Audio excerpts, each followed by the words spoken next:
And I think, and here's the interesting, I've been thinking about this from a retention perspective, and if we had employees and we were hiring every year and we hired 10 employees and we had a 30%, 40% of our employees didn't return for the second year, there'd be some questions asked, like, what is going on?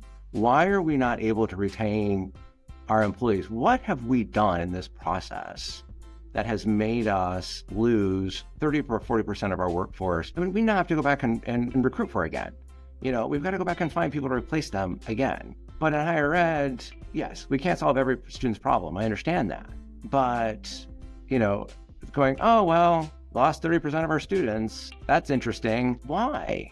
And I don't want to say that leadership is flippant. That's not what I'm indicating at all. But I think this is where the power of the onboarding professional can come in and say, if you're truly concerned about that 30% loss, here's a way of talking about that. Here's a way of thinking about that. And it may only move to 27%, or it may only move to 20, whatever that number is. But if you're truly concerned by why are we losing folks, let's talk about how we're getting them here. And let's talk about how we're acclimating them to the institution. Let's talk about how we're onboarding them, because that's probably part of the process that has failed that we really need to think about as an institution and put a lot of institutional time and energy behind, and not just dole it out to one office and a division of student affairs or enrollment management saying, oh, it's your job. It's an institutional job. And the moment that we start thinking about loss as an institutional loss, not as an orientation loss, and we start thinking about that onboarding as a strategic and critical factor in that,